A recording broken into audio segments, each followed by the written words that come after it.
This episode is proudly supported by Anchor Food Professionals, makers of mainland cheese. Here's Andy Sy from the Notting Hill Hotel. We've been using them for a few years now, using their tasty and mozzarella cheese. We go through about 135 kilos a week at the moment. So a huge number. So we use it for our garlic bread, our pizzas, our parmas, our bechamel, our cheese sauce for our croquettes and arancini, throughout our lasagnas, anywhere we can really. It's such a good product. You know, having the freshest chips to your fresh chicken to a freshly crumbed schnitzel and topping up with a really high quality cheese is amazing. For more information, go to anchorfoodprofessionals.com. I love see our guests, strangers that we've never met before, and they see the comfort of, we can trust these guys. This is what we're here for. Hey everyone, it's Danny Valent here with you, and this is Dirty Linen. We are 800 plus episodes into this podcast. Oh my goodness, that is so many chats about food, but you know what? I still feel like we are just getting started. I feel so lucky to do what I do. I am always learning, always connecting with great people at the place where their heart, their soul, their passion, their creativity, their endeavor, and their hard work all meet to create beautiful hospitality experiences. I feel lucky to experience those restaurants, those bars, those cafes, and I definitely feel delighted to give those stories a platform on this podcast. Today we are going to be chatting Greek food. Ooh, even just saying those words makes me feel the sunshine, taste the garlic, the lemon, the olive oil, the salt. I am very excited to be chatting to Yannis Katsidakostas. Yannis runs two Melbourne restaurants, Soul in the beautiful suburb of Carnegie and the newer Aigley in South Melbourne. He has been doing Greek and Mediterranean food for a long time now, but I think we're all in the thick of this, a little bit of a Greek renaissance in Australia and perhaps in Melbourne in particular, which is such a powerful Greek city. Yannis, welcome to Dirty Linen. Thank you for inviting. Lovely to chat with you. Lovely, always lovely. Thank you. Always lovely to connect with you, and especially lovely when it's also involves eating your food. But that is not our task today. Today we're telling the stories. So Yannis, give us a little bit of an insight into your restaurants. I've actually even left one out, so you'll have to tell us about the whole trio. Okay, so we started 8 years ago, almost 8 years ago, with Soul. Soul is a pan-Mediterranean restaurant that we're looking to showcase pilaf on the menu. The Mediterranean culture has always a pilaf on the menu, and house-made bread, fresh pasta, things that we celebrate. We all eat the same. We name it a bit differently. But this is where I saw in Australia, and I learned that we have borders with our food where we shouldn't.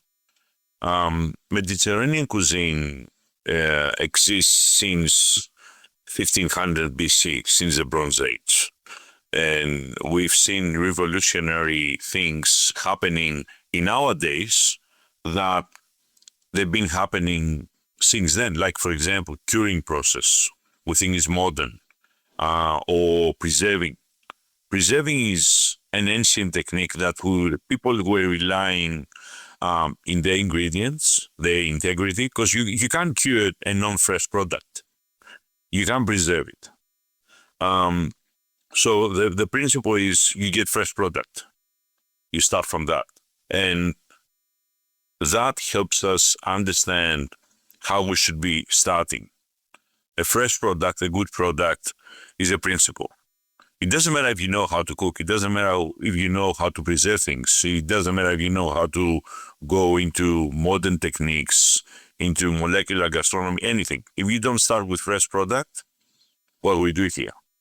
And that's why Melbourne, Australia, the farmers, people that are getting involved in food production and not the cheap production, not the cheap food production, like the big giants, the supermarkets, the farmers themselves, meat, vegetables, milk, dairy, everything. They should be more promoted by the system. And I see you do this, but that's brilliant and helps us understand. Sourcing a good ingredient gives us Mediterranean cuisine, gives us Greek cuisine, gives us everything. Because some people, they say, oh, the food is not the same like Greece. No, it is not the same because we don't have like 280 days on average of sunny days. We don't have it here. But if you know the product, if you work with the product, if you love the product, you can cook Greek cuisine in Australia. Of course you do. Why not? Well, I suppose what you're saying is that there are principles to this food and the ingredients are going to vary no matter whether it's, one end of Greece to the other, let alone from Greece all the way to Australia. And you're talking about some of these principles, and the most important one is freshness. I couldn't agree more, like expressing those ingredients. Tell us about the way that you deal with produce in your restaurants and tell us about the differences between them. So what we need to make sure it's a hard work. Having fresh produce at the restaurant, it's a hard work. But also it's hard work when you get a fresh product at the restaurant. You need to make sure you use it straight away. That requires good timing, that requires organization, that requires everything. So everyone is prepared. Like, for example, every night after service, both restaurants will communicate and we say, okay, tomorrow we have beautiful radishes coming. Get your pickling liquids ready. Get your salts ready. Get your spices ready. Or tomorrow we have lamb. We are ready to start with sauces. Okay, get your vegetables, get all your offcuts, use everything. For example, in Negli, what we do, we making taramosalata, for example. But taramosalata varies from area to area. It's a very regional, like any other food in Greece, for example. And they say, we do bread, we soak it in water, then oil, the tarama paste, the cured raw, and then we blend it. In Negli, it's a bit different. So we need to do a preparation in advance, a day in advance, because we're doing the taramosalata with fasolada. Fasolada is a dish that we have, is a little cannellini beans, stewed. Sometimes it's with tomato, it's lemon in that day. And we have to prepare it in advance. Good organic legumes is the answer. Otherwise, it will be another blend of beans into your tarama paste. So synchronization, everyone knows what's going on. Even one restaurant with the other. We're getting the lamb. We need to debone. We do these things. We have to communicate. Now, ingredients are a smart way to express your interest and love about cuisine. Because otherwise, what we do, you can serve chicken and yogurt. What a simple thing, chicken and yogurt. But grilled chicken and yogurt in the Mediterranean cuisine, it's a principle. It's a dish like pilaf. It has to be there. Yogurt is light. South Gippsland, farmers, the best chicken in Australia. So healthy, free range, fatty, things that makes us excited to serve with yogurt. It's not just any chicken. So ingredients are important. Even if we are not ready to prepare ingredient, we must be. We must be, because this is how we express. A dish has components. The components are the ingredients, even the spices.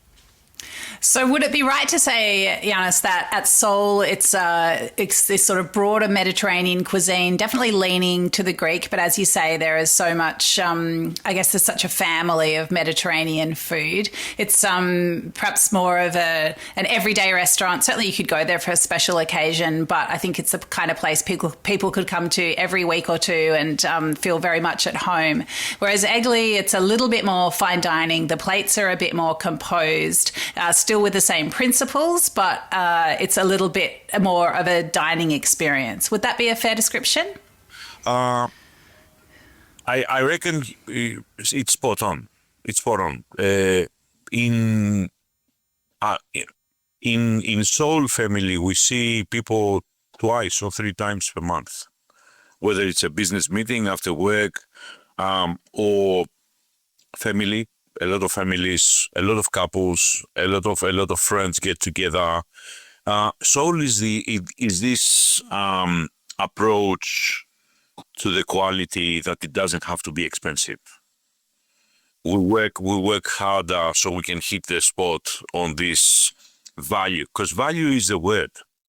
These days, value is the word. Whether we do fine dining or fine food, I prefer to stay on the fine food side, because I've seen fine dining is a torture. It's a torture for pockets and chefs, trust me. But it's, I guess, yes, actually, it has this flavor that I remember when I ate at the very, very little tavern around the corner where I used to work.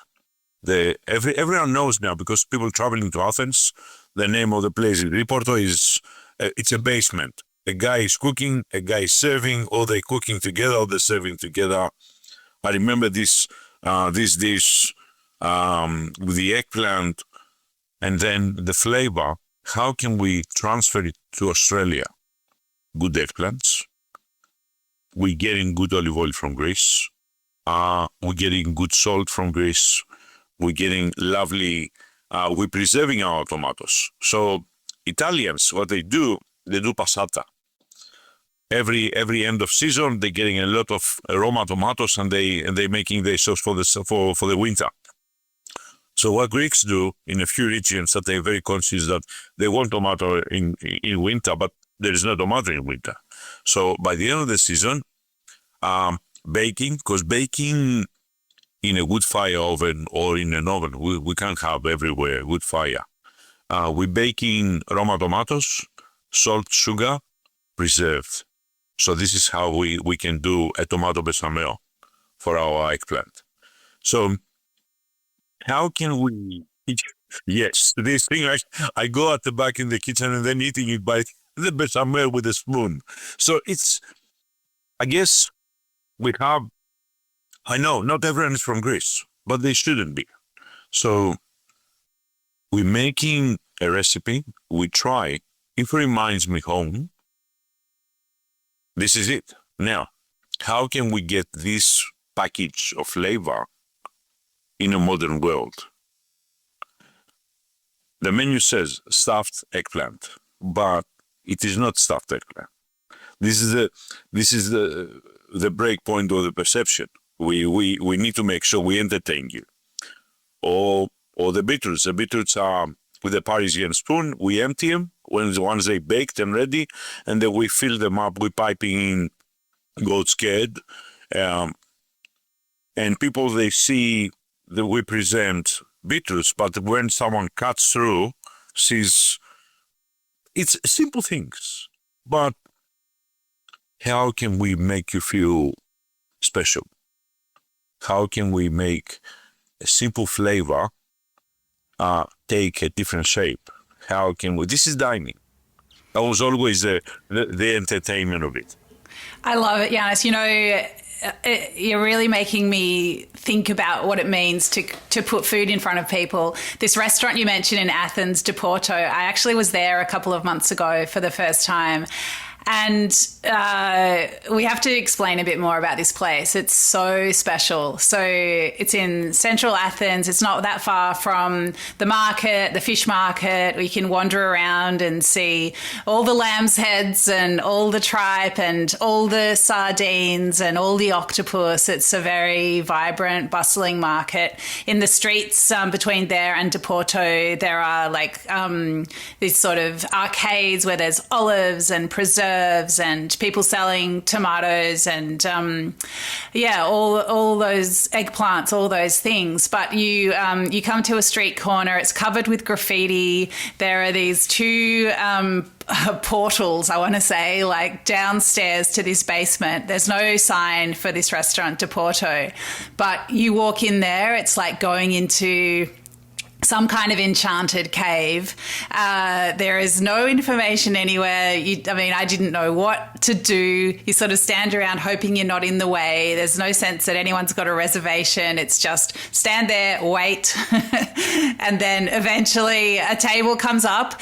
We were seated with a couple from France. None of us knew what was happening, but, the paper is laid over the table. There's maybe some cutlery and plonked down, some bread is put down on a piece of paper, and then food just arrives. And ours was so beautiful and simple. We just had some grilled sardines and 2 plates of vegetables, 1 beans, 1 greens, and this beautiful crusty bread that you just dipping in and out of a dream.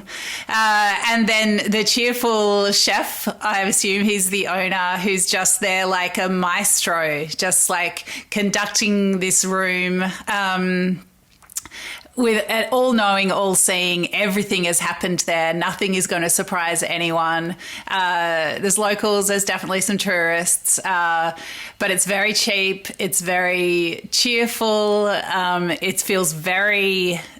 the food is just what's growing and they're just doing what they know how to do with it. It's one of those restaurants that could make you fall in love with restaurants all over again and have a new respect for the people that are just doing that work day in, day out, but creating that magic that is so resonant and so of its place. And so to think that you're inspired by that and then you're doing something that is very anchored in the same traditions, but very different, and creating a different sort of magic all the way over the other side of the world. I mean, that is what we're here for. It's exactly as you said. You described it exactly as it is. Like, it makes you feel or see restaurants from a different angle. You start respecting people that because I know the place. I know there are 3 families there. 4 generations, and they've been shopping from us because my dad and my grandfather, they had shops in the fish market, and they've been shopping sardines, prawns, whatever, and then they were getting a couple of kilos of each. If it runs out, sold out. So knowing this, how about we get this experience a bit hip, but a little bit formalized, and then put it in a restaurant in Australia, in the modern world.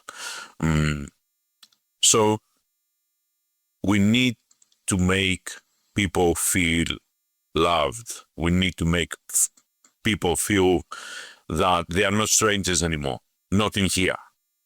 And this is hospitality. Hospitality is philoxenia. You must be a friend with a stranger, honoring a stranger that is not strange anymore. And this is what we want. We pay more attention to this rather than the formalities of the French and the English, and what we seem to understand that it should be stable in a restaurant. We should be holding this when we're serving this. We should be serving this with that, and we should be drinking this with that. And no, hospitality is all about feeling comfortable. Hospitality is all about. I work in restaurants that back in the days, I'm that old, yeah? There were two menus, one menu for gentlemen and one menu for ladies. The menus for ladies, they had no pricing. And if you put your elbows on the table, the matron would come and, you know, that we are home. We are not strangers. People that don't pay attention what we're talking about, how we're talking about, and all this. So yes, going to Deporto, going to different places, grew up there, and then coming here, I don't want this formality to be captured as an experience. I want people to capture that we're strangers, we've never met before, but how about I treat you like you are at my home? Because I spend 15 hours, this is my home there. I only come back home and sleep. So Yanis, you mentioned your father, your grandfather, the fish markets. Take us back. Like, where does this all come from? Okay, so my grandfather had a little business when he started in Athens, when there was not even the drachma. So it was back then, it was pound, the Greek pound. So 2 currencies ago.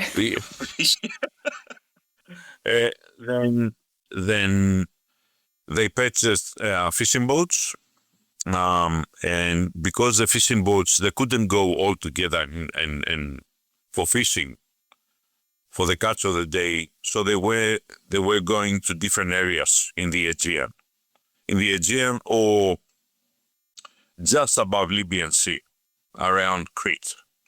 So they were big. Actually, for his age of business, for his time, he probably had a few of the biggest ones that they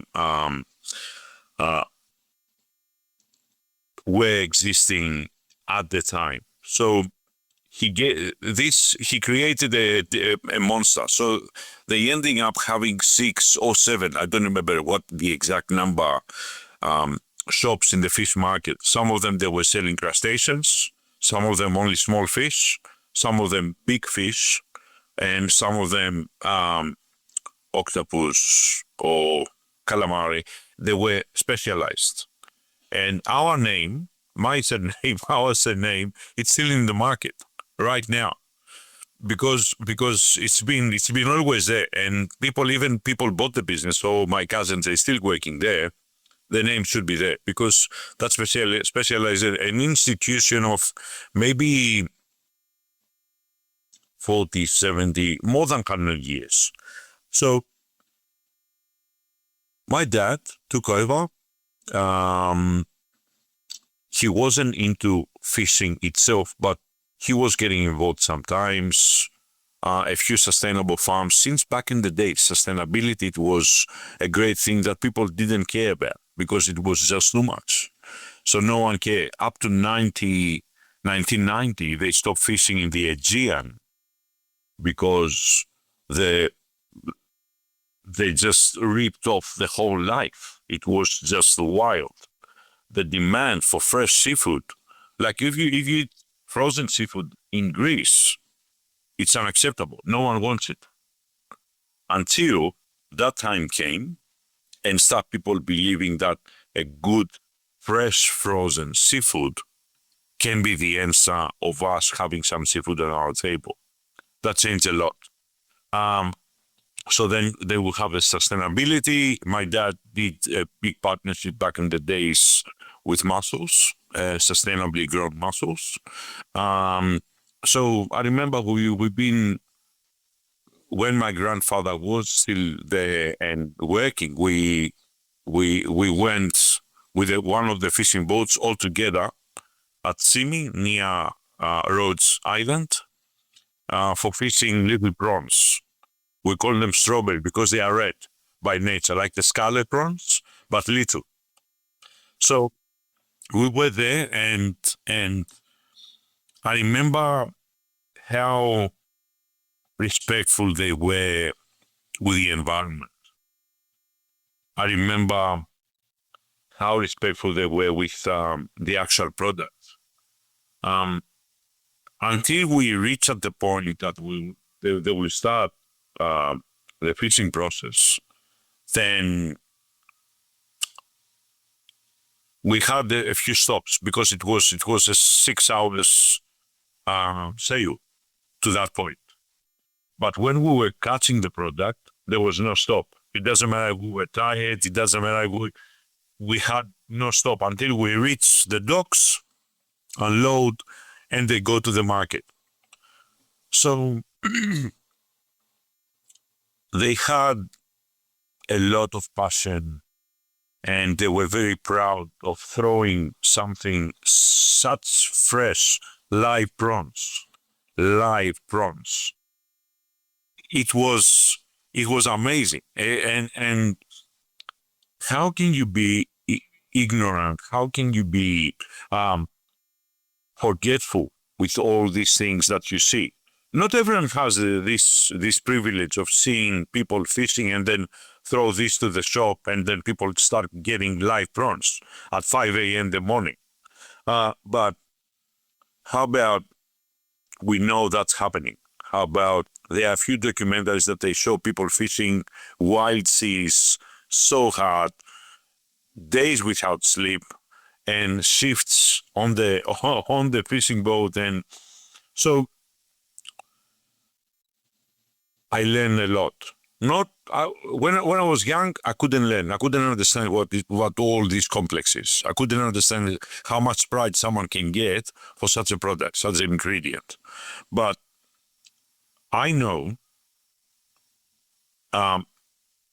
deep in my heart, I know that we must know that these things exist. Documentaries, people like you talking about this, a big voice about how we should be cooking, how we should be sourcing the ingredients. If we don't have access, we don't have to serve it. Like I don't serve Greek salad at my restaurant now. I know we probably have good tomatoes about 1 month, 1.5 months. I know that. We don't have to always serve tomatoes on the menu. Greek salad has to be always in a Greek restaurant. No. Why should we be serving Greek salad in a restaurant when the tomatoes aren't good?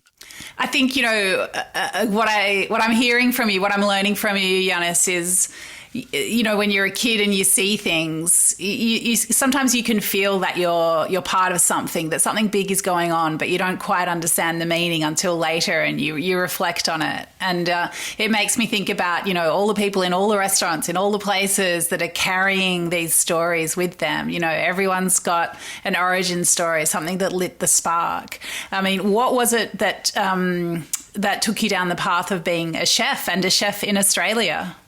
For me, it was always been part of something bigger than myself. Because you have teams, you have people that you're working. I always say to everyone that we're working with, because no one is working for us. This is not how it works. In our business, they're working with us, not for us. I always tell them, every single person that we get on board, every single person starts working with us, is an opportunity for us to learn something new. It's not necessarily a technicality or a technique, cooking technique that we're going to see someone. Not everyone has something to put on the table. But how about we learn how to work with a new person, a new personality? That makes us better. We become better. We know how to work with a different character. And we learn. We see how people they interact. And we learn a new way of doing things. Why not? But we just have to pay attention. Now, in Australia, because when you work in Greece forever, then you know a culture. You understand. You are just amongst others that they do understand, that they do similar things, they behave similar way of cooking, of serving. We all do the same, almost. But when you come to Australia, it's a different culture, multicultural world that we see people from different places on earth that you wouldn't know that people would travel that far and stay there, like myself, because I didn't know anyone. Like I had relatives, but I've never met them, and I didn't stay with them. So it was an opportunity to engage strangers, engage people that I have never met them, but I have to understand what they're talking about by work or by a culture, how they behave, how they interact with others. So a chef from somewhere else in Australia, it's a challenge. It is a challenge. It's not easy, but we have to keep our eyes open and our ears, because learning English is a different challenge as well. So, and I'm still learning. I hear words. I said, "Oh, what is this?" And I'm Googling it. And well, this is the fact that I mimic the the accent. It doesn't mean that I know how to speak English. I still learn. And all this complex world in my head makes me feel uncomfortable sometimes, but also comfortable that, yes, I am here. I created a life from zero or below sub-zero, and we're still here. And what the beauty of this is, whatever I do, whatever we do with our teams, people are here and accepting it. People are here and loving it. So, big part of what we do at Early, having only Australian and Greek spirits, only Australian and Greek wines, Greek food cooked with Australian produce, and this is a lovely project and event that's coming with Melbourne Food and Wine Festival that we participate. So we honor a country that honoring us, coming as strangers.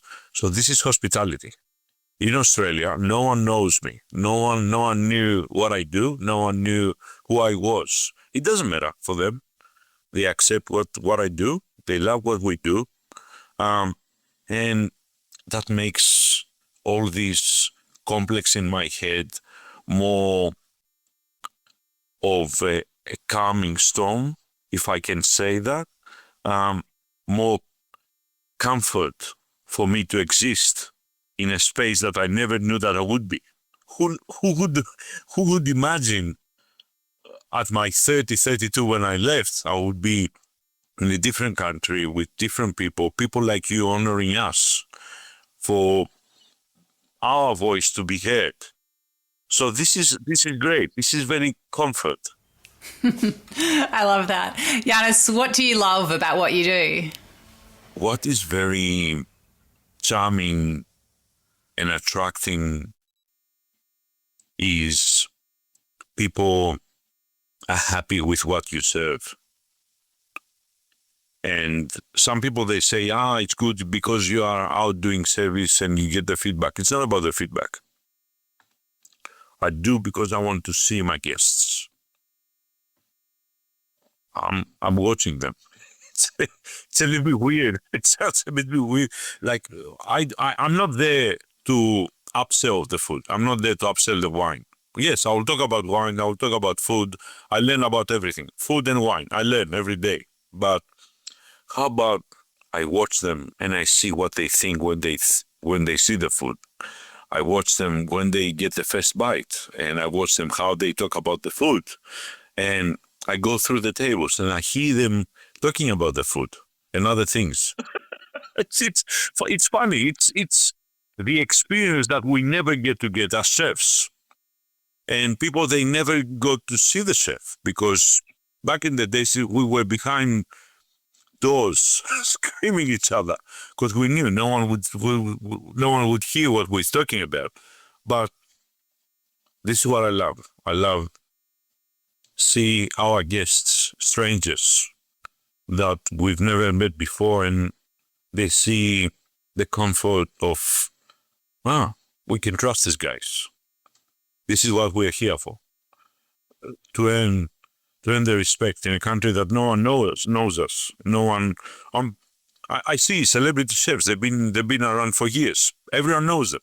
But how about someone walks in a restaurant of someone that I've never been here before.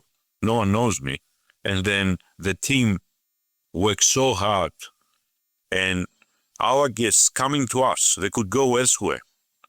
They could go to a different restaurant, or they can. I tell them every day, your guests could cook a great meal. Everyone can cook a great meal. They can find ingredients. They can find a lot of recipes, internet everywhere, books, name it. But they still have chosen to come here to us. So how do we honor them? How do we reward all this experience that they, because it's good for us. We do what we love to do, and people come and pay us to do what we love to do. So how good is that? How lucky we are. It's beautiful. It's beautiful. You make it sound so simple. Restaurants can be, and, you know, in many ways they are very complicated. But I think when you reduce it to that simple exchange, that choice to be there and that choice to look after somebody, and the humility in that, the joy in that, and the connection, which I really feel from you, it does make it sound simple, but also very profound. What could be more important than looking after people? Yanis, thank you so much. I look forward to eating with you again soon at Egli at Soul. It's really wonderful to get your perspective, get to know you a little bit better, and I know it's going to make your food taste even more delicious. Thank you so much for sharing with us today. Thank you so much. I appreciate it. This is Dirty Linen, and I'm Dani Valent. We air the issues that the hospitality industry finds hard to talk about, hearing from different people with unique perspectives. We want to hear from you as well. If you have something that needs to be said about a topic, get in touch so we can include your perspective. Contact us at dirtylinen@deepintheweeds.com.au or hit us up on Insta at Dirty Linen Podcast. We can't wait to hear from you. This